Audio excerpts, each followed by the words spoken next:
पति पत्नी का झगड़ा, एक दिल छूने वाली कहानी। संयुक्त परिवार के एक पति पत्नी में काफ़ी बड़ा झगड़ा हुआ। यह झगड़ा उन छोटे मोटे झगड़ों से ज़्यादा गंभीर था जो हर पति पत्नी में सामान्यतः होता है, क्योंकि इस झगड़े में एक दूसरे की आलोचना करते करते बात इतनी बिगड़ गई थी कि पति पत्नी एक दूसरे से अब तलाक मांगने तक बातें करने लगे थे। संयुक्त परिवार के बाकी के सभी लोग बहुत परेशान हो गए और वह सब किसी तरह इन दोनों को समझाकर इस झगड़े का अंत करना चाहते थे। जब सभी के प्रयास काम नहीं आए तो वे लोग पति पत्नी के इस जोड़े को घर के सबसे बुजुर्ग सदस्य यानी दादाजी के पास लेकर गए। जब दोनों पति पत्नी दादाजी के कमरे में प्रवेश किए तो दादाजी ने उन दोनों को बैठने के लिए कहा और फिर पूछा कि बताओ तुम्हारी समस्या क्या है। दोनों पति पत्नी एक साथ बोल पड़े और एक दूसरे पर आलोचनाओं की झड़ी लगा दी। जितनी कमियां पत्नी अपने पति में गिना रही थी उससे ज़्यादा कमियां पति भी अपनी पत्नी में गिना रहा था और कई मिनटों तक यही सिलसिला चलता रहा। दादाजी ने भी इन दोनों को नहीं रोका और इनको अपना अपना गुस्सा एक दूसरे पर उतारने दिया।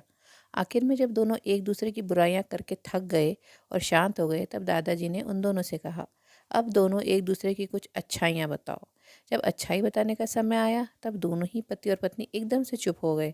शायद गुस्से में उन्हें कुछ याद नहीं आ रहा था या फिर गुस्से की वजह से ही वह एक दूसरे की अच्छाइयाँ बताना नहीं चाहते थे। दादाजी ने यह बात भी महसूस कर ली। थोड़ी देर तक जब कोई भी नहीं बोला तब दादाजी ने कहा, अच्छा ठीक है, यह लो पेपर और पेन और एक दूसरे की अच्छाइयाँ इसमें लिखो। पति पत्नी दोनों ने ही पेपर और पेन लिया और एक दूसरे से काफ़ी दूर जाकर बैठ गए। थोड़ी देर तक ना पति ने कुछ लिखा ना ही पत्नी ने।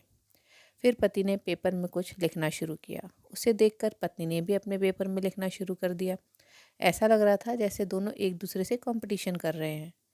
काफ़ी समय तक दोनों ने पेपर में लिखा और जब पेपर लिखावट से भर गया तब दोनों ही अपना अपना पेपर लेकर दादाजी के पास उन्हें देने के लिए गए।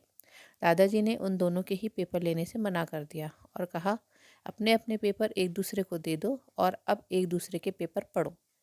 पति ने पत्नी को और पत्नी ने पति को अपना पेपर दे दिया। वे एक दूसरे के पेपर पढ़ने लगे। थोड़ी देर बाद पति और पत्नी दोनों की ही आंखों में आंसू थे। पेपर में अपने बारे में लिखी अच्छाइयाँ पढ़कर पत्नी तो फूट फूट कर रोने लगी। पत्नी को रोता देख पति उसे चुप कराने के लिए दौड़ पड़ा और माफ़ी मांगते हुए उसे मनाने लगा। पत्नी ने भी पति की माफ़ी मांगी और माहौल ऐसा हो गया जैसे कभी कोई झगड़ा हुआ ही नहीं था। दोस्तों, कमियां और खूबियां जगत के हर इंसान में होती है। अब हमारे ऊपर होता है कि हम कमियां देखकर अपने जीवन को नरक बना लें या खूबियां देखकर अपने जीवन को स्वर्ग बना दें। तो फ्रेंड्स, उम्मीद है आपको कहानी ज़रूर पसंद आई होगी। आप प्लीज़ कमेंट सेक्शन में कमेंट करके अपने विचार ज़रूर बताएं और चैनल को सब्सक्राइब करके चैनल को ग्रो करने में प्लीज़ सपोर्ट कीजिए, क्योंकि चैनल बिल्कुल नया है। तो चलिए मिलते हैं मेरी नेक्स्ट कहानी में। तब तक के लिए अपना ध्यान रखिए, खुश रहिए। Thank you.